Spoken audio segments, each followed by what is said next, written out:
vamos a encargar que ustedes no toquen un niño.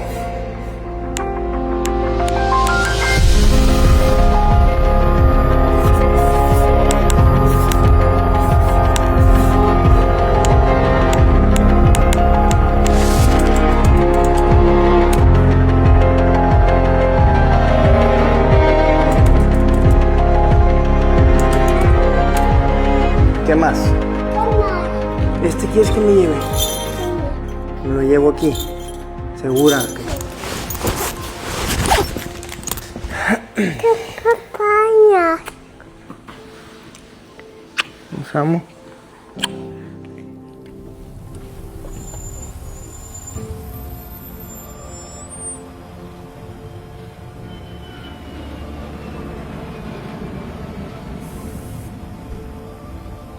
La disforia de género es una incongruencia entre el sexo biológico y la persona lo que realmente considera que es del sexo opuesto. Entonces es una persona, por ejemplo, es un hombre que dice que se percibe mujer, ¿sí? O viceversa, mujer que dice que se percibe hombre.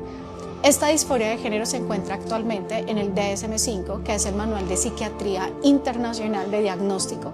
Esto es una condición mental, no podemos hablar de una enfermedad ni patología. Tristemente, la disforia de género hoy en día no es tratada desde la psicología, desde las diferentes profesiones de la salud. Lo pongo de esta manera: si una persona me llega al consultorio diciendo que tiene una idea de suicidio, no le voy a poner un cuchillo en la mano. Lo que voy a hacer es reconciliar la idea de abrazar la vida para poder vivir una vida a plenitud.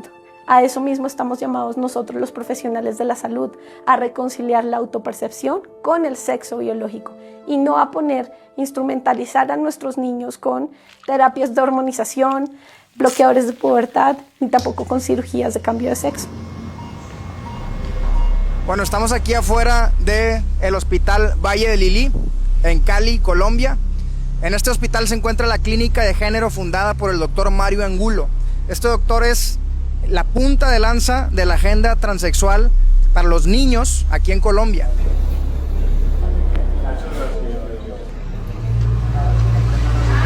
¿Estás grabando? Me están demandando y exigiendo que borre todas las pruebas. Pero amigos, esto solo pone en evidencia el miedo enorme que algunos tienen de que la verdad salga a la luz. El día de ayer me llegó una notificación oficial del juzgado de Cali y básicamente lo que dice es que quieren que me calle, que no publique el documental Colombia, Fábrica de Niños Trans, que elimine todos los clips que ya están en redes sociales, que borre la imagen del doctor Mario Angulo. El conocido influencer Samuel Adrián, quien ha recibido una demanda. Quieren silenciar el documental Colombia, Fábrica de Niños Trans. Un documental que muestra cómo la agenda de género ha avanzado exponencialmente en nuestro... Si nosotros no protegemos a nuestros niños, nadie lo va a hacer. En dicho documental, él exhibe a personas muy reconocidas en trabajar en el cambio de sexo en los niños. No hay ningún tipo de tratamiento para reafirmar la identidad biológica. Eso se ha intentado y ha sido un fracaso. Entonces, ¿el doctor Angulo fue el mismo que te dijo lo de para cuándo la mastectomía? Sí, a los 15, en la primera consulta. En este documental verás la crónica de nuestro viaje a Colombia en uno de los momentos más cruciales de la historia del país. Verás desde encuentros y entrevistas con médicos que están hormonando niños, pasando por conversaciones con activistas, expertos de salud, senadores y representantes, hasta testimonios reales de víctimas de la agenda ideológica más oscura del tiempo presente. Porque en territorio colombiano, mientras millones de ciudadanos permanecen sin saber lo que sucede realmente, o muchos simplemente son indiferentes, desgraciadamente hay un frente militante que no le importa ni la vida, ni la familia, y mucho menos la verdad. Un frente militante que ha comenzado a echar los cimientos de una auténtica fábrica de niños trans.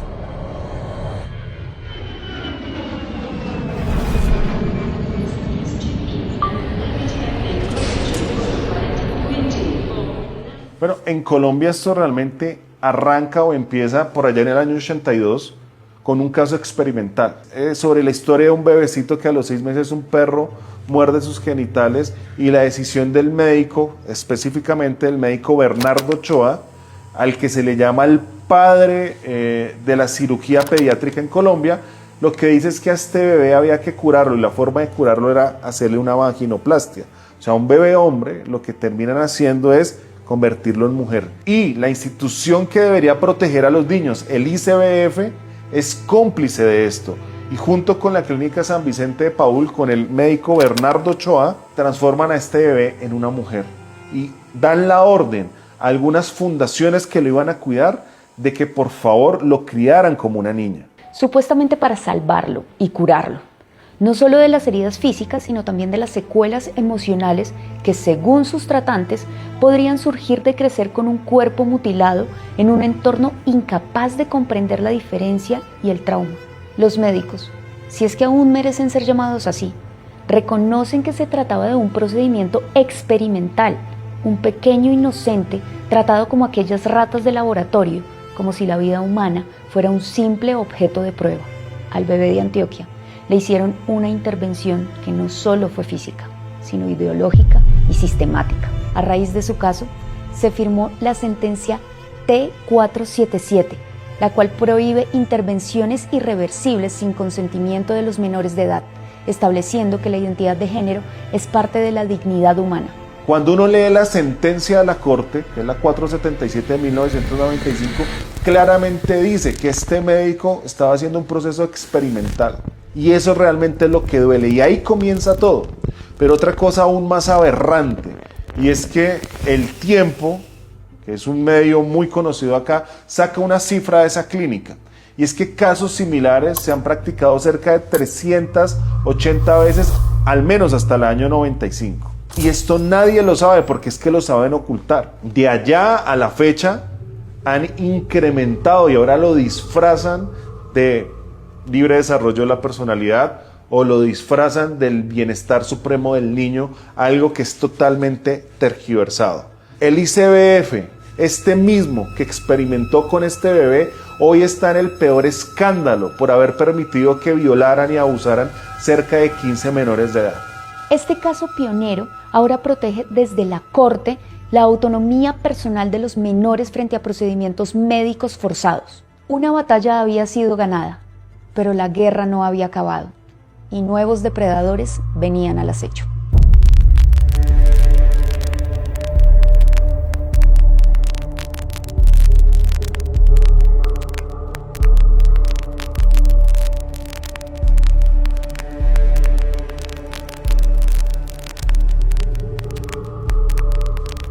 Llevamos ya varios años investigando y analizando este fenómeno a nivel global. Y si bien el movimiento transexual ya se gestaba en las sombras desde la revolución sexual, fue a partir de la década del 2010 que consolidó su fuerza al ser incorporado oficialmente en las agendas internacionales. Organizaciones como la ONU, la OMS y diversos organismos de derechos humanos comenzaron a reconocer la identidad de género como un derecho humano fundamental. Instituciones de ciencia y de medicina que siempre han tenido reconocimiento y han gozado de una gran confianza, ahora se han puesto al servicio de una agenda que sostiene que el sexo biológico no define tu identidad sexual, sino que esto lo hace tu autopercepción. La lucha contra la discriminación y la violencia es válida y legítima, pero amigos, negar la biología más básica tiene consecuencias graves. Y lo hemos visto desde competencias escolares hasta los Juegos Olímpicos. Las mujeres han sido desplazadas y puestas en riesgo por forzar la inclusión de hombres transexuales en categorías femeninas.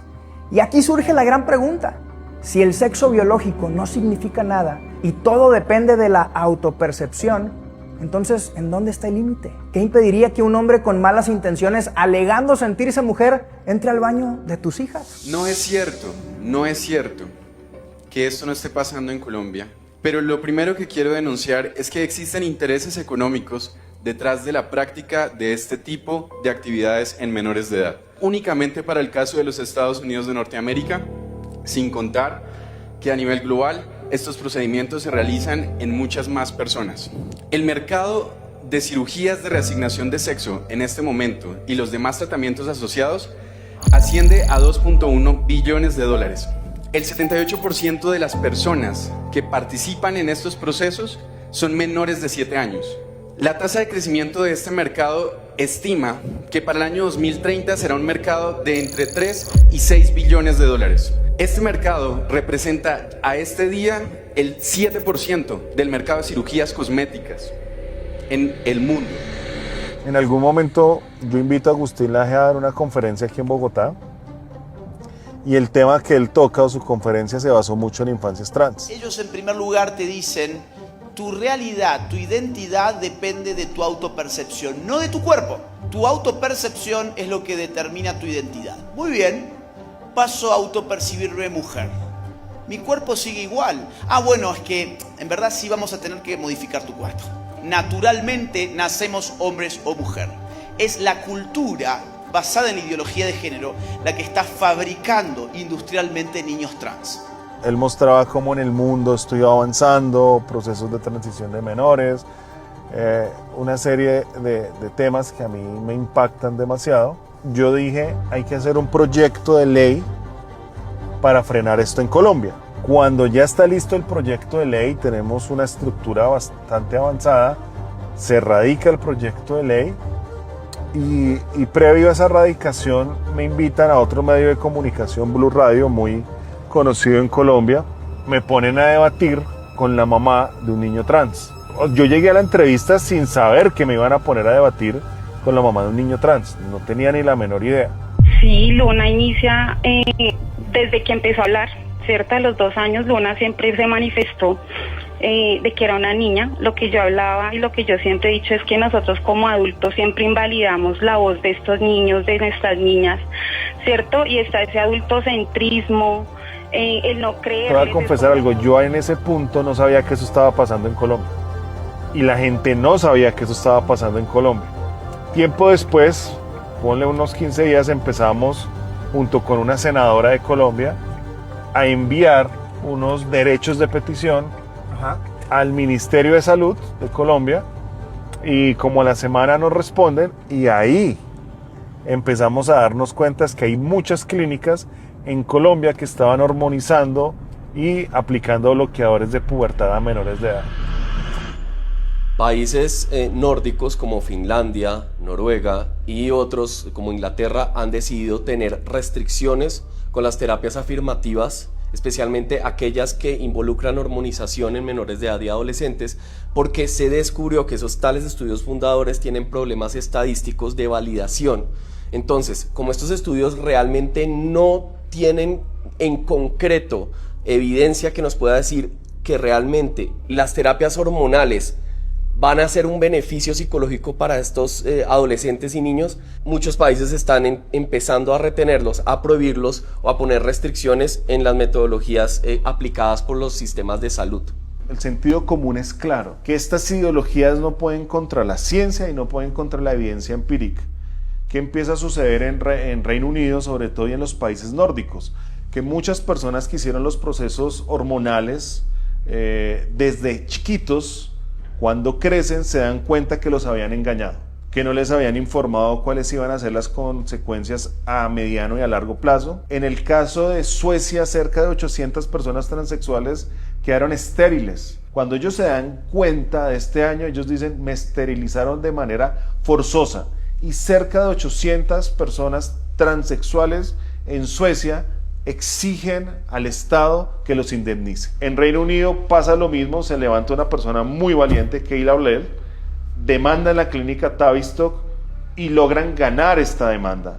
Hoy el cierre del hospital Tavistock marca el final de una era y abre un intenso debate sobre los límites de la medicina, la ética y la protección de los menores. Todas estas organizaciones y sobre todo el negocio farmacéutico, al ver que empiezan a fracasar en Europa, empiezan a hacer un gran lobby y una presión en América Latina, y Colombia es el principal país donde este lobby lo estamos viendo.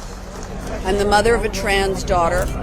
I will do everything that I can, along with millions of other people, to support and defend the rights of these trans young people.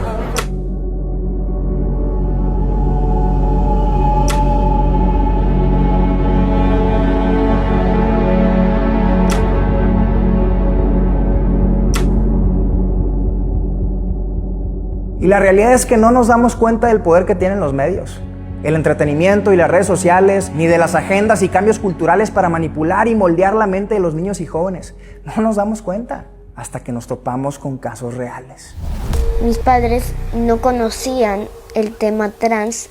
Yo un día les dije que yo era niña y un día investigaron y descubrieron la transición y desde ese día fui muy feliz. ¿Qué haría usted si uno de sus hijos le dijera que ha nacido en cuerpo ajeno? O sea que su sexo es otro y no con el que nació. Cada día en nuestros países vemos más de estos casos que hasta hace unos años era un tema tabú. De niña a mí me compraron un vestido que era de estrella y mi papá fue el primero en sacarme con ropa de niña. Mi proceso internamente lo vivo desde los 9 años. Desde esa edad siempre supe que quería ser un niño, a mí me gustaban siempre las cosas de hombres, que la ropa. La vida misma me ponía a veces carteles así enfrente de mi cara, literal. Y me decía como que, hey, tú eres Carla, pero estás en otro cuerpo. Pues nunca me sentí bien con mi apariencia física, con lo que yo veía. Yo soy Andrés Chávez. Yo soy Laura y esta es mi historia.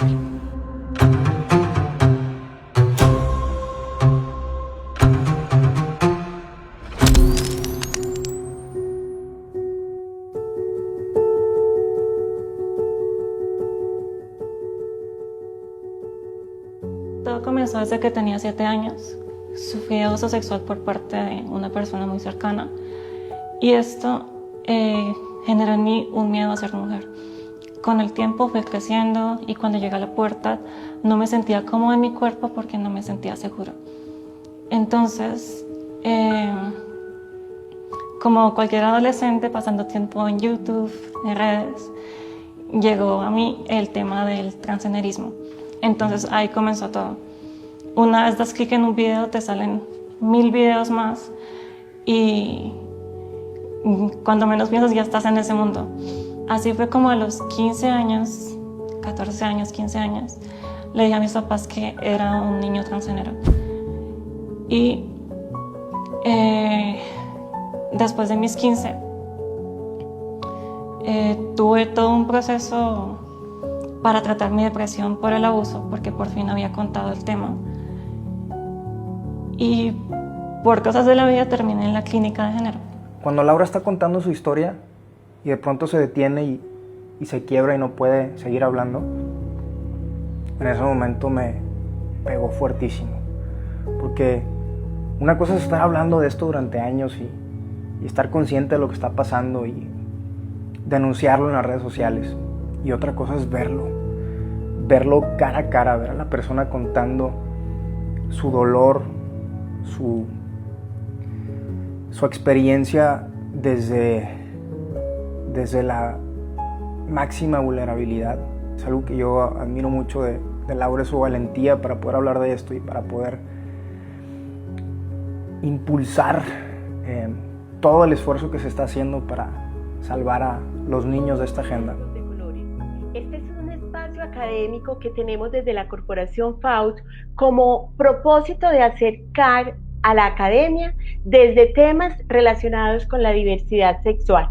Pues te quiero contar que nuestro gran invitado es nada más y nada menos, que ya ustedes pues ya por los medios se han dado cuenta, él es el doctor Mario Angulo. Él es pediatra, endocrinólogo, escritor y fundador de la Clínica de Género en la Fundación Valle de Lili en Cali. Bienvenido, doctor. Gracias, es un honor para mí acompañarlos el día de hoy.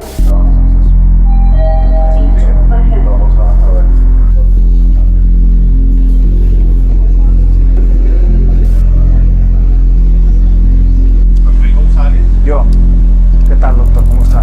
Quisiera hacer algunas preguntas. Yo comencé con testosterona y los riesgos que me dijeron fue te puede dar acné, te puede dar mucho calor, pero no dijeron por qué. Y esos fueron como los riesgos que me comentaron. Decían que una vez parara de tomar los medicamentos, pues todo volvía a la normalidad sin ningún problema. Una de las causas que veo como un común denominador en pacientes que he tenido en consulta y en personas de las cuales he leído autobiografías que han detransicionado, han sido, primero, que muchos de ellos han sido víctimas de abuso sexual. 2, han tenido padres maltratadores. 3, cuando desde el vientre han sido rechazados por su sexo Esto también es una raíz profunda que, querramos o no, no podemos negar la espiritualidad del ser humano. Estas raíces de rechazo también marcan el camino de vida de una persona y finalmente una desconexión de Dios, su fuente de vida. ¿En qué consisten los tratamientos de la clínica? Mira, nosotros hemos estructurado un equipo multidisciplinario: psiquiatría, psicología, pediatría, medicina familiar y endocrinología pediátrica, para dar manejo a todo lo que es la identidad diversa en niños y adolescentes. Trabajamos con pacientes menores de 18 años. Bien. Andrés es un hombre que nos va a contar su testimonio, su historia de cómo transicionó, primero socialmente, haciéndose pasar por mujer, pero después pasando por un proceso de hormonización cruzada para más tarde arrepentirse y abrazar su identidad verdadera. Entonces, bueno, vamos por él.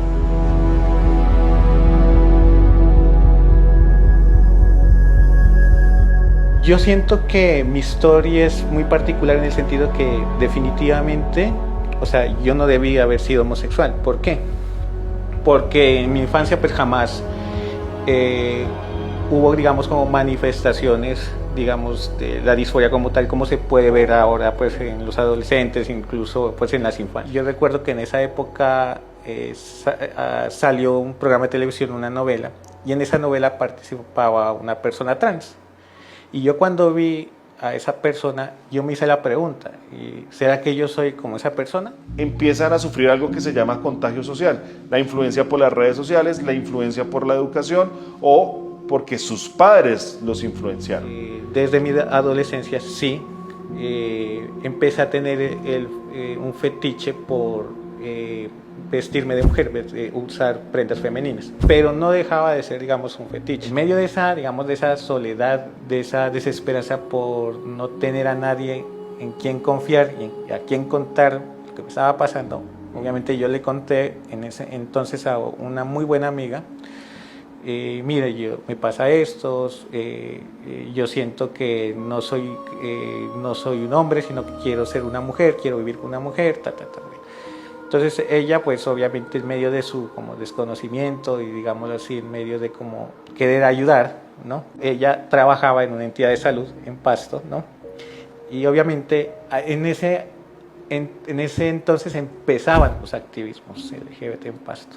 No es lo mismo un niño que crece en un hogar disfuncional y a eso le sumamos todas estas ideas seculares que vienen a través de la educación, que se las implementan desde muy pequeños y que adicionalmente no solamente los bombardean a través de la educación que reciben en el colegio o en los jardines, sino adicionalmente a través de los medios de comunicación, el arte, el entretenimiento y todas estas industrias que terminan bombardeándolos con cada vez más y más y más información. Desde el año 2000 han empezado a surgir diferentes organizaciones pro-LGBT para promover toda esta agenda de forma más directa. En el 2004 nace Colombia Diversa, es la organización LGBTIQ+, más conocida del país, y era muy conocida porque habían dos actores políticos o dos actoras políticas que todos conocemos, una Claudia López, que fue gran aliada, exalcaldesa de Bogotá y actual candidata a la presidencia de Colombia, y su esposa Angélica Lozano, actual congresista de la República, quienes apoyaron mucho esta organización.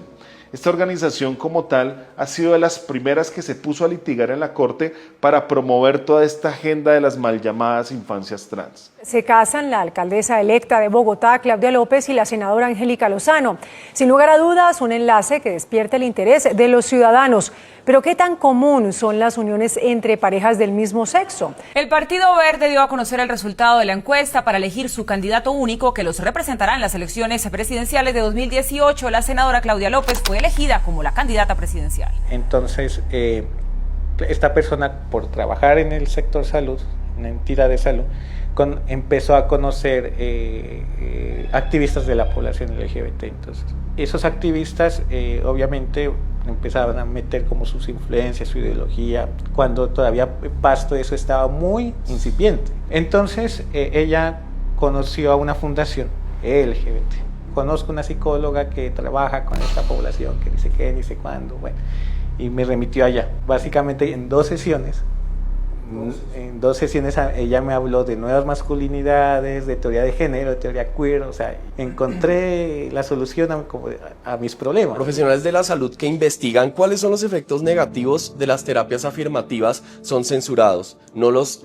dejan hacer exposiciones en las universidades, no les permiten publicar sus papers en revistas indexadas porque las mismas revistas están controladas por poderes políticos e ideológicos externos a los intereses epistemológicos que deberían ser los que motivan la investigación científica. Entonces acá hay un problema grande. Si nosotros confiamos en la ciencia publicada en revistas indexadas, pero esa ciencia, como demostró Boghossian en 2018 y Sokal en los 90, está manipulada por intereses ideológicos y políticos, ¿qué sentido tiene que nos estemos basando en esos papers y en esa información, en esas revistas, para tomar decisiones tan delicadas como terapias para hormonizar niños o todo lo que tiene que ver con cómo nosotros los psicólogos tenemos que abordar la disforia de género, entre otras condiciones? Entonces nos están forzando de cierta manera, en ciertos sectores, no digo que en todos, a los psicólogos, a los profesionales de la salud, para usar terapias afirmativas en lugar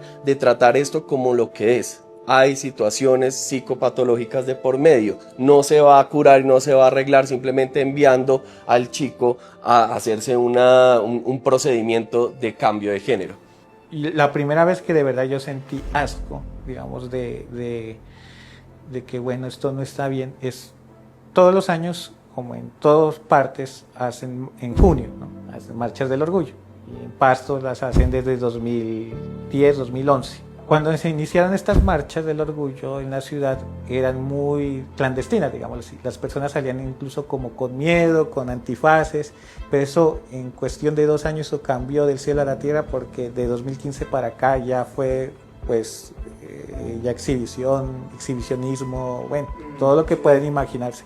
Y ese año precisamente, como yo estaba trabajando ahí en la secretaría, nos encargábamos de la parte logística, como que estar pendiente de los permisos de ellos, bueno, todo eso. Ese día vi 2 situaciones muy fuertes. Una compañera de oficina miró a un drag queen y ella se asustó, quería salir corriendo. Entonces yo la calmé y dije, no, tranquila, aquí estamos trabajando, ellos por allá, nosotras, pero en ese entonces decía, por acá no hay problema, pero no te vayas, tranquila. Ya se asustó, la impresión de ver eso. Y la segunda situación es cuando ya terminó la marcha, que tenemos que estar pendientes ahí donde terminaba, cuando yo empecé a ver ya mucho adolescente, pues incluso menores de edad pensaría, y eso sí me impresionó. Eso fue algo que definitivamente no pude soportar ver. Se terminó pues el contrato ahí, llegó 2024, las crisis fueron mucho más fuertes, y en una situación fue que en un encuentro con un chico, después del acto, yo me sentí espantosamente mal y yo sí sentí que algo salió, a tal punto que yo ya empecé a tener pensamientos suicidas. Y apareció el Instagram de mi actual psicóloga. Fui al otro día a su consultorio y ella sí hizo un diagnóstico muy elaborado, muy responsable, pero a la vez ella se dio cuenta que de verdad necesitaba de transicionar. Ya no soporté más esa vida, ya no soporté más haber tenido como, digamos, todos esos 3 a 14 años así. Y cuando pasó eso, definitivamente yo sentí una liberación y yo lo asocio a Dios, no hay otra explicación, a Dios.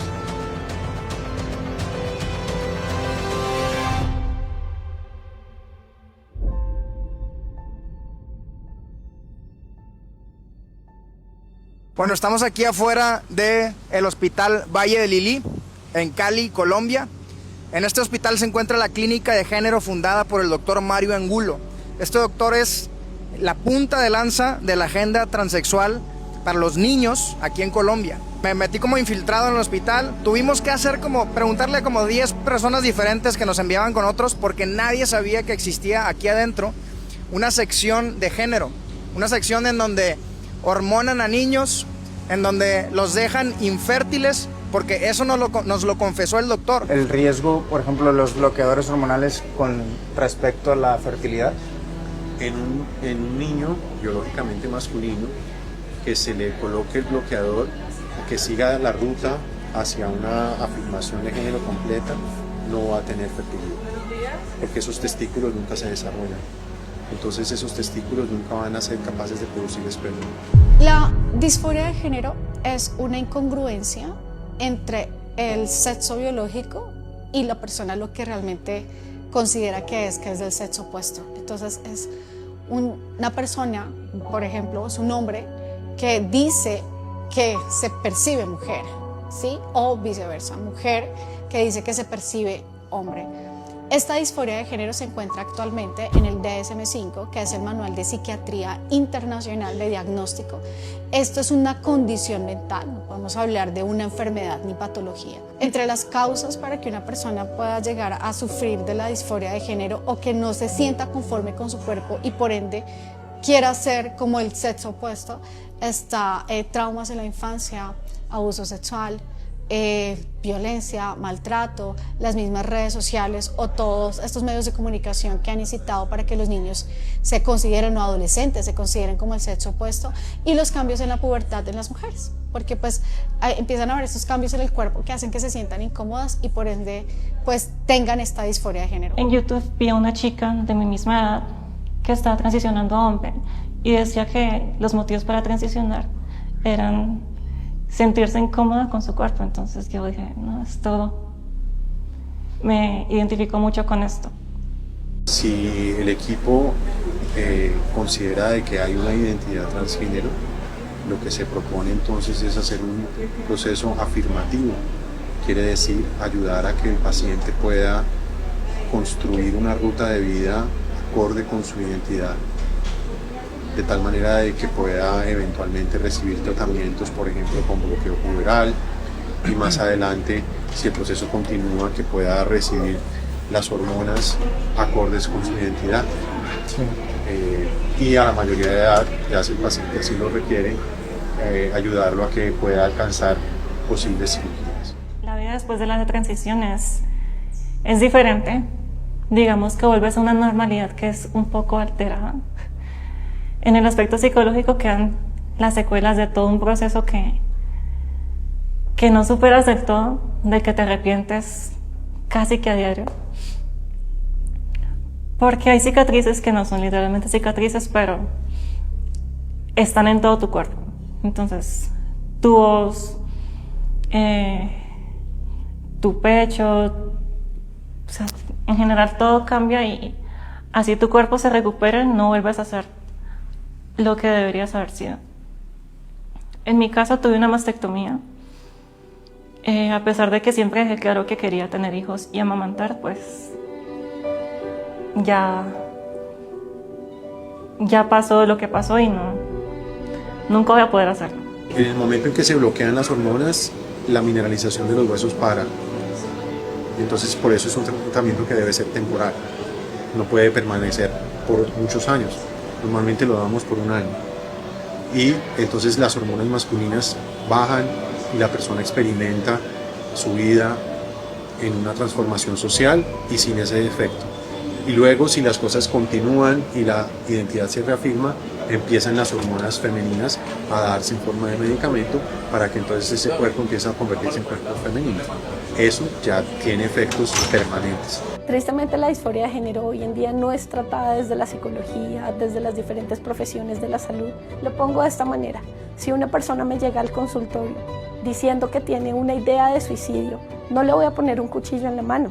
Lo que voy a hacer es reconciliar la idea de abrazar la vida para poder vivir una vida a plenitud.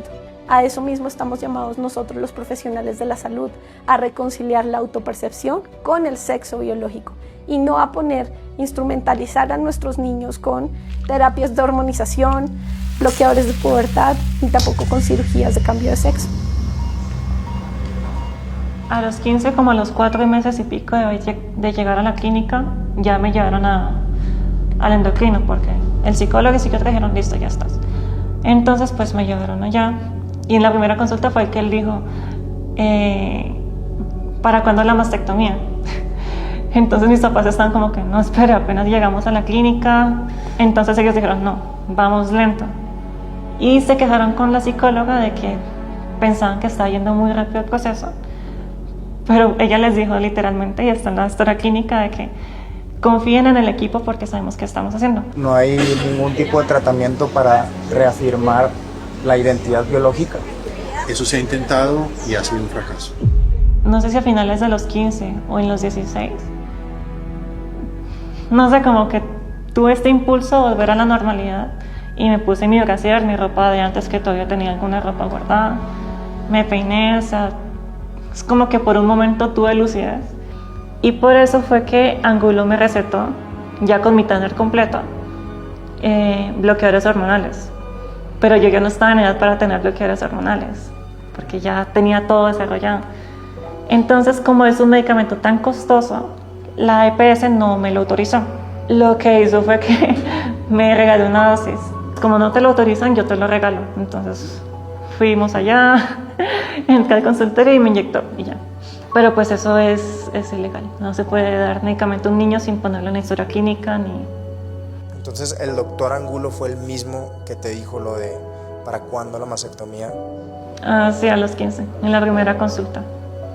Y bueno, entre un montón de otras cosas que al final de cuentas trató de decirnos que dentro de todo eso seguía siendo un proceso bueno y un proceso recomendable en la vida de los niños, porque si no, entonces corrían el riesgo de deprimirse, de querer quitarse la vida, de querer hacerse daño o vivir infelices durante toda su vida hasta que lo peor pudiera suceder. Las personas que se les obliga a vivir una vida que no es acorde con su identidad, generalmente son personas que van a tener altísimos niveles de depresión, ansiedad y muchos de ellos incluso intentos de suicidio.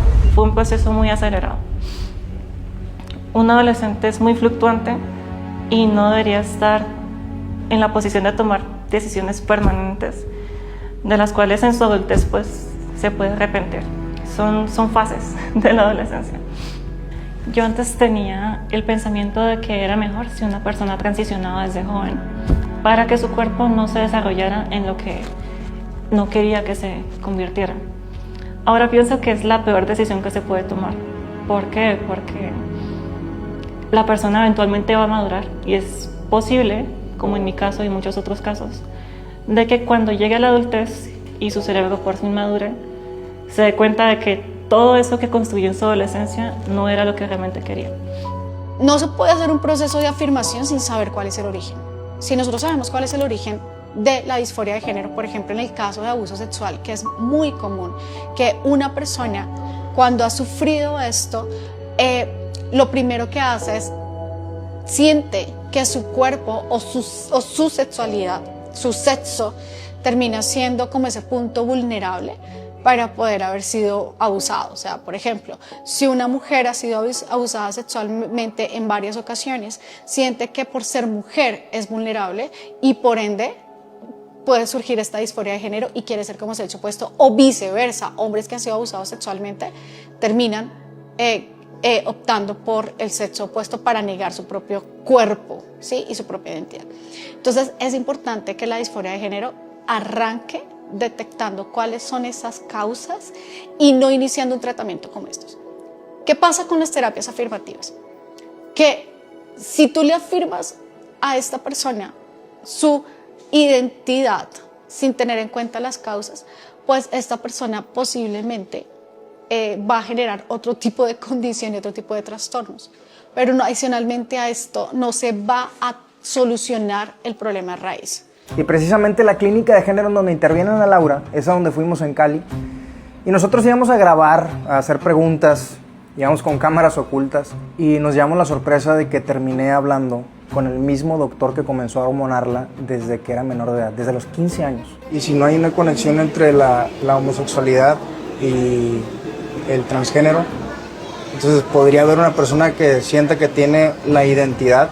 Por ejemplo, yo me siento mujer, pero me atraen las mujeres. Sí.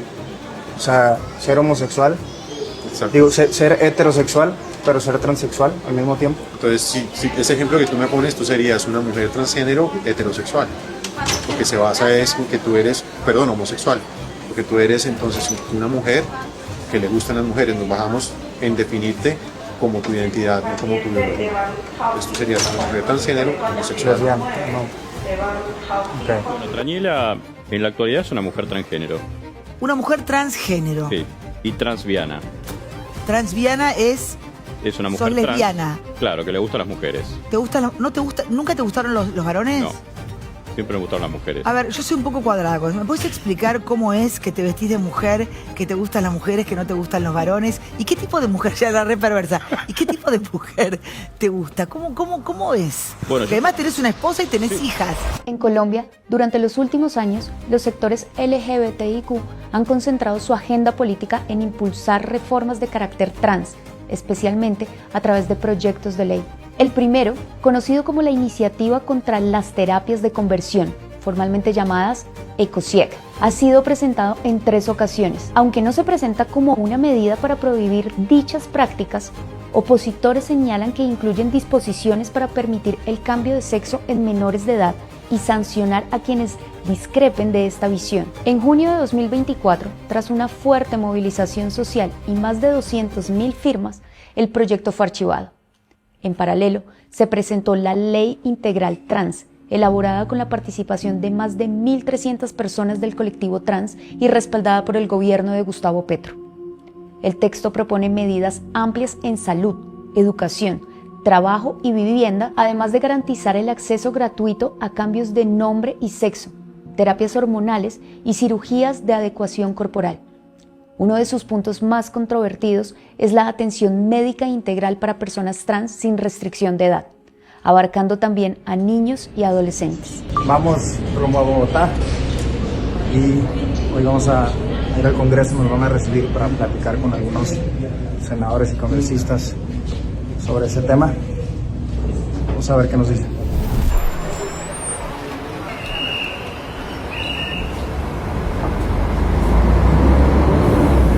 Llegando aquí al aeropuerto del Dorado a entrevistar a los congresistas Luis Miguel López y Mauricio Giraldo, que nos hicieron el favor de esperarnos para poder hacerles una entrevista que les íbamos a hacer en el Congreso, y no pudimos llegar al Congreso porque hubo una manifestación. Así es que vamos a entrevistarlos, acompáñanos. ¿Qué opina usted sobre la agenda de las infancias trans aquí en Colombia? Bueno, es una agenda profundamente ideológica que no tiene, por supuesto, base científica, pero que entre otras cosas ataca a nuestros niños, su inocencia, que es de mucho cuidado, que la verdad es preocupante lo que sucede hoy en Colombia alrededor de esto, y tenemos que hacer algo para prohibir esto, que esto no puede pasar en Colombia. Senador, nosotros estamos aquí en Colombia desde un par de días haciendo un documental, recopilando información sobre la agenda trans, específicamente la agenda trans en las infancias de Colombia, en los niños de Colombia. ¿Cuál considera que es el papel del Congreso en este tema? No, pues, a ver, nuestra jurisprudencia y todo el marco normativo que tenemos acá en Colombia es para proteger los derechos prevalentes de nuestros niños, es hacia ellos. La protección hacia ellos no debe ser desde el Estado directamente, primero en la tutela con los padres, claro. Hay que tener eso claro. Y segundo, el Estado entra a ser subsidiario, apoyar, ciertamente, pero nosotros como congresistas debemos estar ahí. Primero, estar muy atentos, ¿sí?, a hacer cumplir el marco normativo, ¿sí?, y toda la jurisprudencia. Y segundo, hemos estado haciendo campañas ciertamente porque con nuestros hijos no se pueden meter. Tenemos un problema en mi país y quiero contarles a ustedes que en Colombia tenemos una Corte Constitucional, que es una corte que es garantista de los derechos y las libertades. Sin embargo, ha sido excesiva en esa garantía de las libertades. Y en el caso puntual de las infancias trans, la Corte ha proferido, los fallos que ha proferido en un caso particular los están convirtiendo en un fundamento general y se están produciendo o expidiendo por parte del Gobierno Nacional a través de las entidades, Supersalud, Ministerio de Salud, directrices y lineamientos en las cuales esas medidas que era para un caso particular se están convirtiendo en una norma general que permite a los niños sin ningún control empezar a experimentar y empezar a exigir unos cambios y unas situaciones que afectan el curso, el desarrollo biológico de la niñez. Entonces es peligrosísimo. Si no se involucran los padres, si no hay una participación, no se involucran realmente en este tipo de procesos, pues las voces minoritarias ganan. No cabe duda de que la Colombia que soñamos, una nación reconciliada, justa y con futuro, depende hoy en gran parte de cómo cuidamos y protegemos a nuestros niños. Vivimos en un país que ha cargado con décadas de violencia, desigualdad y corrupción, pero hoy enfrentamos una amenaza diferente. Ideologías que bajo un disfraz de amor e inclusión están penetrando los sectores más vulnerables y sembrando confusión en los corazones más inocentes. Esta vez, el ataque no es con armas, sino con mentiras que buscan moldear la mente de quienes aún no tienen la capacidad de defenderse. Un mensaje para la Fundación Santa Fe, un mensaje para la Clínica del Valle de Lili, un mensaje para Profamilia. Hasta el último día nos vamos a encargar que ustedes no toquen un niño. La dignidad humana no es los fármacos, eso no es dignidad humana. Dignidad humana es defender sus vidas y ahí los acompaño. Pero con los niños, Fundación Valle de Lili, Fundación Santa Fe, no se metan. A mi Laura del pasado yo le diría que no es necesario esconderse en una identidad masculina para sentirse segura, que puedes crecer como mujer y lograr todo lo que quieras lograr sin ningún problema y sin necesidad de estarte hormonando y cambiando tu identidad. Tienes todas las oportunidades para lograr todos esos sueños que tienes y no vale la pena hormonarte, cortarte, quitarte partes de tu cuerpo para ser otra cosa, porque tal cual estás perfecta. Una joven de 23 años denunció a la Fundación Valle de Lili por presuntamente haber realizado un diagnóstico apresurado que la llevó a un procedimiento para el cambio de género. Nicole Buitrago, ¿qué se sabe hasta ahora de este caso? Ana Milena, buenas tardes. La denuncia formal fue radicada la semana pasada ante un juzgado civil en la ciudad de Cali, precisamente por la defensa de esta joven llamada Laura. Pero realmente esta historia inicia en el año 2017, cuando la joven, para ese momento que tenía 15 años de edad, manifiesta estar viviendo difíciles momentos con su salud mental, episodios de depresión y ansiedad, porque precisamente no se sentía identificada del todo ni cómoda con su género y su aspecto físico. Pedro Contreras es el representante de Laura, la joven de 23 años de edad que denuncia haber sido sometida a un proceso de transición de género guiada por un equipo médico de la Fundación Valle de Lili en Cali. Este tratamiento, según la defensa, inició sin ningún consentimiento informado o autorizaciones previas que el centro médico debía solicitar. La historia comienza con un abuso sufrido cuando estaba en una edad muy temprana, entre 5 y 7 años, y ella crece entonces con miedo a ser mujer. Alegan ante la justicia que los especialistas del centro hospitalario le habrían entregado un diagnóstico apresurado, con el que iniciaron un tratamiento irreversible, en el que incluso se le dio la autorización para realizarse una masculinización torácica, procedimiento quirúrgico en donde se extirpa el tejido mamario y crean un contorno de pecho masculino. Ellos arrancan a intervenirla, pero en ningún momento les hacen firmar, y esto lo dicen tanto la mamá como el papá como Laura, les hacen firmar el consentimiento informado que la ley exige, que en estos casos la jurisprudencia ha dicho que tiene que ser cualificado. Ellos no tienen memoria de haber firmado ese consentimiento informado, y cuando nosotros, el equipo jurídico, le pidió a la clínica que nos lo enviara, se lo pedimos 3 veces, nunca nos lo hizo llegar. Luego de realizarse este procedimiento, la joven manifestó que no se sentía cómoda y quería revertir el resultado. Decidió alzar la voz y buscar guía profesional para volver a tener aspecto de mujer y emprender esta batalla jurídica. Esto es en 2020, ella dice: yo soy Laura, soy mujer y todo lo que hice fue un error. Pero ojo, porque dentro del tratamiento ella también lo manifiesta. Y esto es muy temprano en 2017, segunda mitad de 2017. Y esto es muy relevante que lo sepa la gente, porque los médicos debieron haberlo tenido en cuenta para el diagnóstico. Cuando usted habla de disforia de género, es una persona que de manera permanente tiene inconformidades con su cuerpo porque piensa que el sexo es el opuesto.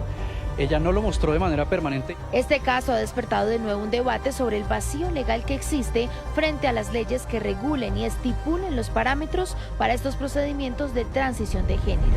Por eso quiero ser muy claro, esta demanda no nos va a detener, no nos vamos a echar para atrás. No vamos a borrar absolutamente nada, no vamos a escondernos, al contrario, tenemos la responsabilidad moral de seguir adelante, porque cuando alguien intenta silenciarte usando la ley como arma, lo que realmente te están diciendo es: por favor, no le digas a la gente lo que descubriste.